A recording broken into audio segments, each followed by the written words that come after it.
afternoon, everybody, and welcome to Activated Journeys. I'm your host, Tia Nicole, and today we have a special guest. His name is Anwar Williams, and he is a real estate investor and a business loan broker. So today we're going to talk about real estate, and we're going to talk about what a business loan broker is, because I don't even know what that is. So first, welcome to the show. Glad to be here, Nicole. Thanks for having me. Yes, all the way from Vegas. This is my first guest out of state, so this should be interesting. Yes, indeed. So, how you doing today? I'm doing terrific as always. Did you have a nice flight in? Oh yeah, it was cool. I mean, it's not quite as warm in Vegas as it is here. That's Detroit for you. Yeah, it's definitely cooling down. What is the weather out there? About 105. Ooh, it's still 105? Oh yeah, you was just out there, so you know what's up. That was 30 days ago. Like, it's still 105. Okay, well, I mean, I guess it's just October 1st. So, so what is a business loan broker? Like, what is that? Business loan broker. So the term broker, you're basically just a middleman or a middle person. Okay. So whether it's like you got like real estate brokers, mortgage brokers, car brokers. I'm the person that I help businesses, particularly small businesses or startup businesses, get funding. Okay. Because especially if you're a startup business, you typically can't go to traditional banks for funding because they usually don't have a lot of capital to start off with. They don't have business relationships. So it's my job to kind of go up there, shop deals for you. I have relationships with different banks, different lenders, and I'm going to try to get you the best deal possible, the best interest rate, so you're not guessing your way through. Right. You're not getting into any predatory loans where you can't get out of it. Okay. That happens a lot, unfortunately. So I'm just here to kind of help that person navigate, get them some capital, get them some equipment so they can kind of fulfill their dreams of having their own business. That's good. So how long have you been doing that? I've been doing it for about 2 years now. Okay. So, being an entrepreneur myself for years, always had problems trying to figure out where to get capital, where to get equipment, where to get all these things. And once I kind of figured out how to do it, I feel like it was only right for me to kind of share information and help other small business owners, so they don't have to go through what I went through. Yeah. All right, share those gems. So how did you get into it? Like, how did you get started? It just kind of happened. Okay. So I always encourage people to if you want to do something, just jump in. Action beats ambition. That's what one of my old mentors told me all the time.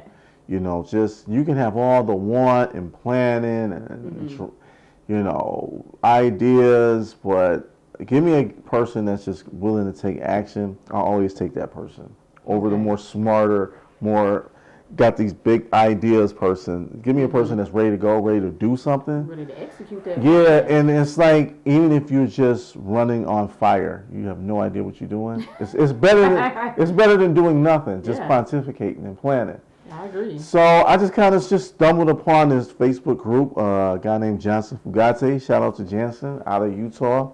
Okay.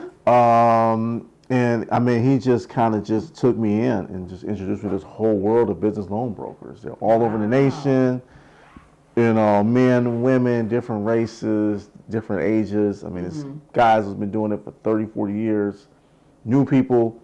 And it's just so many lenders out there. I mean, for anything, whether, because traditional banks, they typically don't loan to certain industries like adult entertainment. Like if you want to open a strip club, you just can't go to the bank to get lending. You got to get some type of third-party lending. Okay. Or if you want to get into the cannabis industry, anything marijuana, weed-related, or alcohol, or if you want to open a gun store, anything like that, anything that's not a traditional merchant. You gotta have to have alternative lending. So that's good to know. You just learn all those certain type of things, and so it's just been a blessing to kind of get all the information and being us being growing up in the black communities. We have limited education as far as public schools, so we're not privy to a lot of this information as far as the lending process, underwriting, and just what's out there. So I just felt obligated kind of tell our people what's going on and how they can get business cracking. I love it. Yes. So you invest in real estate as well. So Yes. tell me a little bit about that. Well, basically, wholesaling is what I do, and the reason why I do wholesaling is because, I used to be a landlord, way back in the day, when I was married in my early 20s. Me and my ex-wife at the time, we decided to, be landlords, invest in properties, and it was just a headache. It was a mess, we had about 9, 10 properties, and we were constantly fixing things and dealing with tenants, evicting people, bringing people in. So after all that,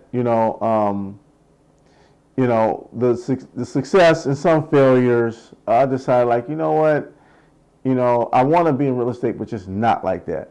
Okay. And so I picked wholesaling, and wholesaling is something I always kind of wanted to do. I mean, it's been around since like Carlton Sheets and like infomercial days. So now it's a lot easier to do, especially in 2020. I mean, you can literally wholesale from your phone. Wow. So it's just basically you're just taking distressed properties and you're handing them over to other investors. So it's a pretty simple process. So how exactly does that work for people who don't know, like, what wholesalers do? Like, so if I'm a homeowner and I have a distressed property and I'm getting ready to lose my house, like, where do you come in at? Well, basically, I help you get out of it, because it's like you're falling off a cliff, basically. You're holding on with one arm. I'm the guy that comes and pulls you up out of it, so you get a second chance. You don't have to fall. So how does that process exactly work?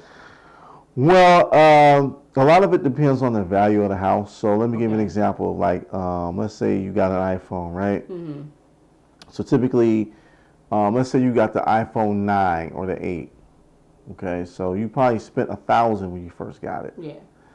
So maybe now it's worth like $600. And Tom over here, he wants to buy a used iPhone. Okay. So I tell you, Nicole, like, hey, you want to upgrade to the new X or whatever?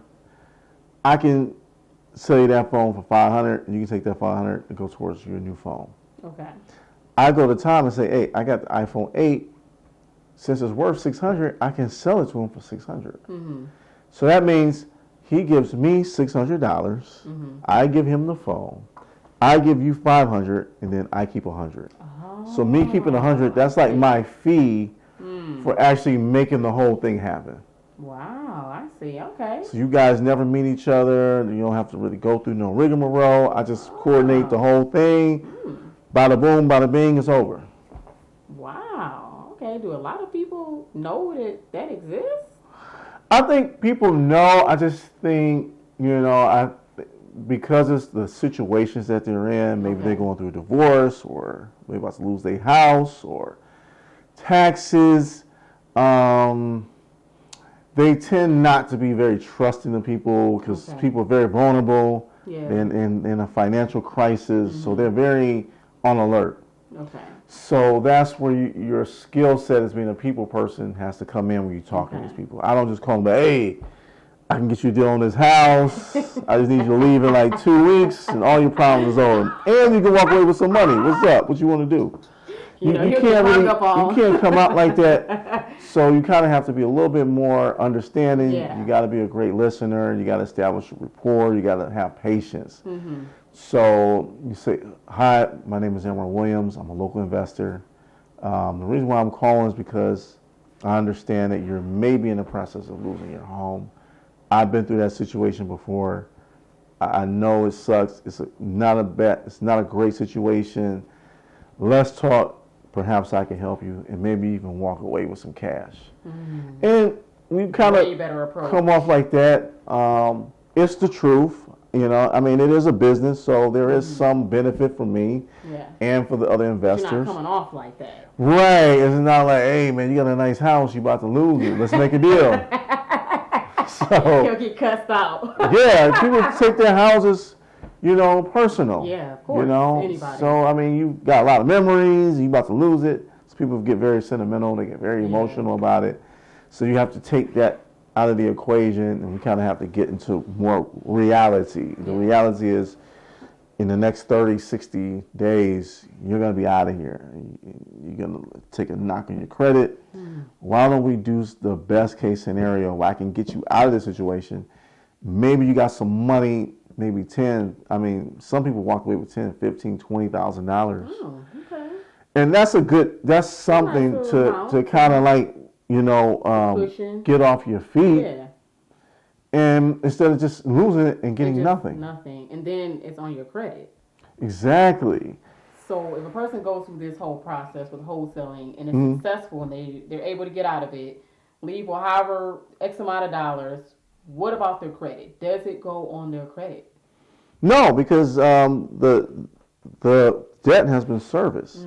So the first order is always government. So if you owe taxes, Uncle Sam always comes first, right? So second position is mortgage, right? Okay.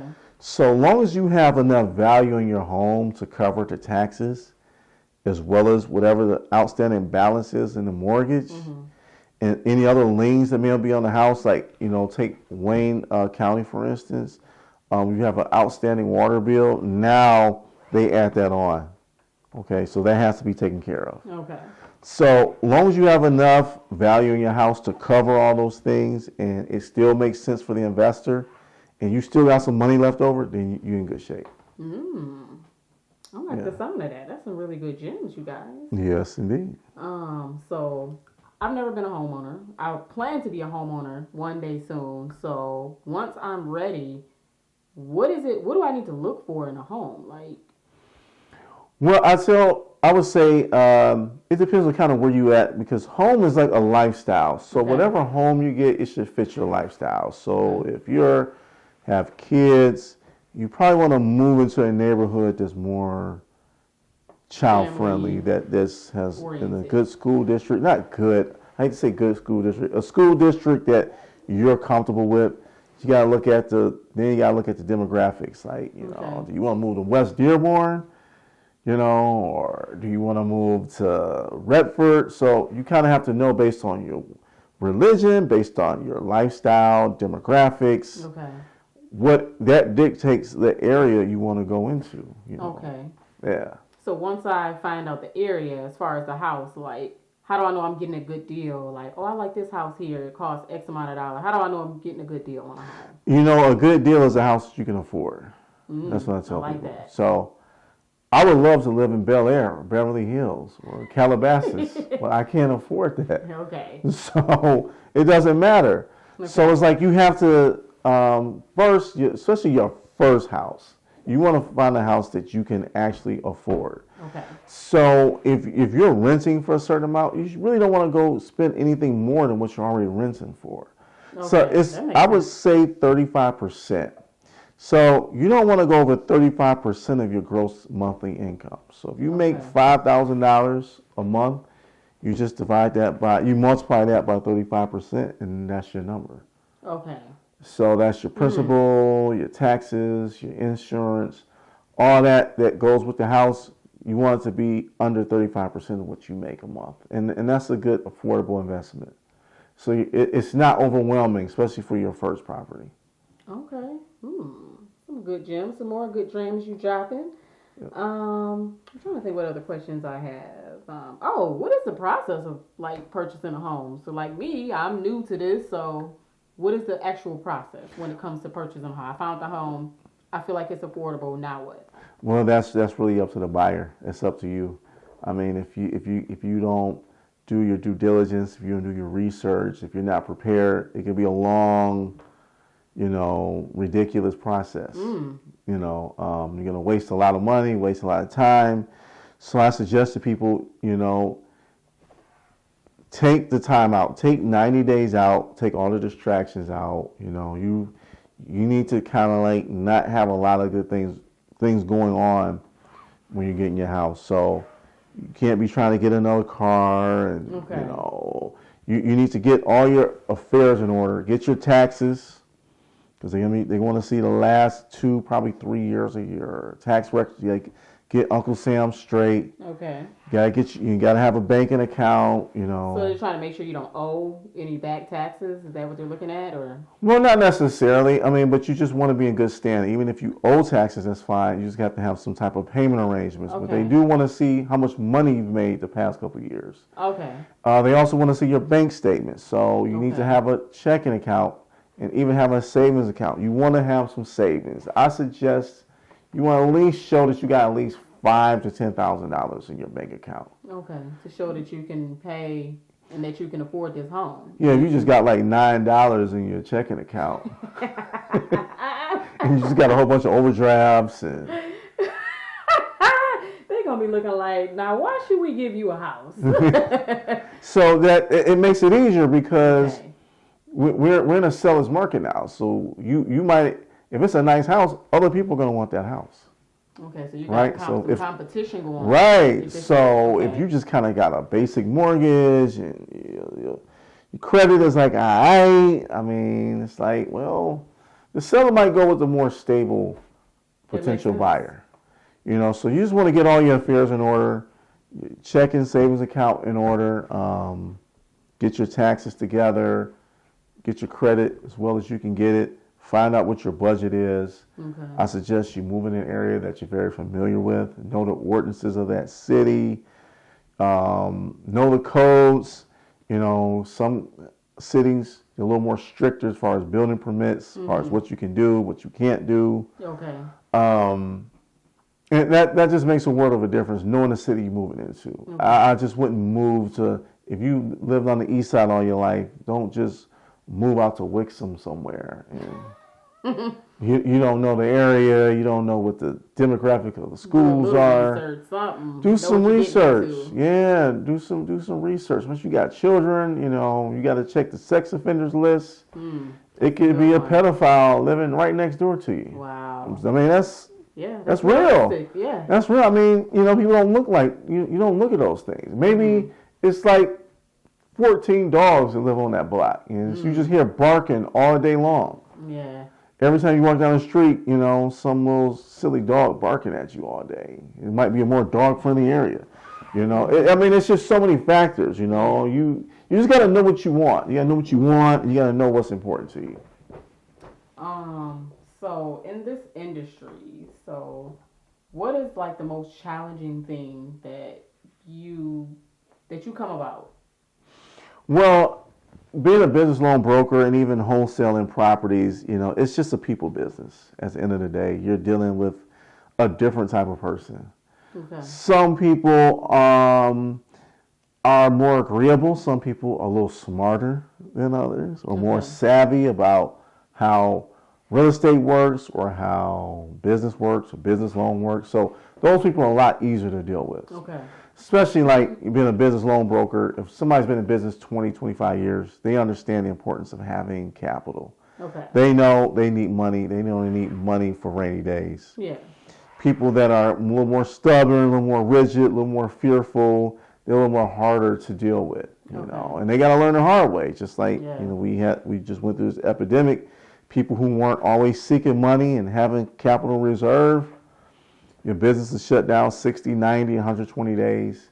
Those were the people who, unfortunately, they have a lot of financial problems, business is shut down, going bankruptcy, all those type of things. So it's just getting people to understand the importance of having money, and understanding how the lending industry works. And as far as wholesaling, it's people understanding how real estate works. Because most people are unrealistic. They live on, I'm on the east side. I'm just saying, you might live on the east side and you want $100,000 for your house, and it's like 2 burned down houses right next to yours. Like, that automatically makes the value of your home. All right, you want $100,000? All right, I'll get right on that. Yeah. Yeah, and then like you said, like the area, if it's a neighborhood where it's known high crime, is that another thing that makes the value of the house go down as well? Absolutely. I mean, it could be a great house. And you'd be like, man, ain't nothing wrong with my house. Man, I just got a new kitchen, a new bathroom, and a new roof. I'm like, yeah, but you got like Ghost and Tommy across the street. Ghost and Tommy. And you got Kanan down the street slinging. So it don't matter. Oh, that's hilarious. Yeah, so it's just a people business. I'm just in the Okay. people business, and you got to know how to deal with several different personalities. Some people are very affable and friendly, and then you got some very confrontational people too. Okay. Yeah. So what about credit? How important is credit when they want to purchase a home? How important is it? Credit is everything. Credit is like your lifeline. Like, especially now as we're getting into 2021 with the new guidelines now with FICO T10 coming out, they're going to make it even harder for you to get lending now and for you to get, especially people in the black community, because, the average black person has like a 580 to 600 credit score. So it's 60, 70 points lower than the national average. So it affects us even more. The national average is what? About the average person, we'll say, has about a 660, 670 credit score. Okay. Yeah, so the average black person is like 60, 70 points less than that. Okay. So now, if you don't have a 700 score, probably by next year, it's going to be very difficult for you to get a house, a car, credit card, just anything, because everything's going to be more scrutinized. They're going to go a lot further back into your history. See, before, they only went back maybe a year. Okay. I was looking at your credit. It was like a little snapshot. Now they're going to just go back like 2-3 years. So now is maybe you got straight the last year, but maybe 2 years ago you was just wilding out, going on shopping sprees. So they're going to hold that stuff against you even more so. So credit is everything. It affects the type of car you get. It affects your interest rates. It affects your house. And it's easier to get a house. Like you can get a mortgage with a 580 score. But a lot of sellers, they don't like dealing with FHAs because it's a longer process. The inspections are a lot more stringent. So if I got a person, they got a conventional loan, they're putting 20% down, and then you come in with an FHA, 3% down, it's going to take longer to close, so I'm probably going to go with the other lender. A lot of sellers will say on their listings, like you start looking for houses, they'll say no FHA loans. Because it's too much of a hassle. Yeah. And there's too many strict rules that they have to go by with the inspection and all that. Exactly. And they don't want to be bothered. They want to just hurry up and close. How long does it take to close on average? About a week or two? Or? Typically, it's getting better now. But with COVID, it just depends on the companies that's involved. I mean, it can take about 30 days, the whole process, 30, 45 days. If you have a good realtor, they can kind of cut it to maybe 3 weeks, maybe, but it's typically about 30 days. Okay. So they just want to get their money closed in 30 days and just be over. Exactly. Be over with instead of 2 months, 3 months maybe, and it's like, go to the next, to my next project and get my money. Exactly, because the seller, they might want to sell their house at 210, but if you have an FHA and they have stricter guidelines, they might appraise the house at 197. Like, what seller wants to sell you a house now? Because they're telling you, well, we're only going to give you 197,000. You got to come up with the other 12,000. You ain't even got 3%. You barely got 3% to put down. You ain't got an extra 15 grand. So they ain't going to sell the house to you. I see. So credit is very, very important. It makes a world of a difference. Interest rates, type of car you're going to get, credit cards. So, speaking of credit, so what exactly are lenders looking for on your credit as far as anything negative on your credit that will count against you from preventing you to getting a loan for a house? Well, let's say, to get like a conventional loan, let's say you want to get a better loan. Maybe you want to get like a rehab loan or something. Or maybe you can buy a house and maybe they'll give you some money extra to even fix it up. Typically, they're going to be looking at making payments, so no 30-day lates. You want to have low balances on like revolving lines of credit. So revolving lines of credit are basically like credit cards, store cards.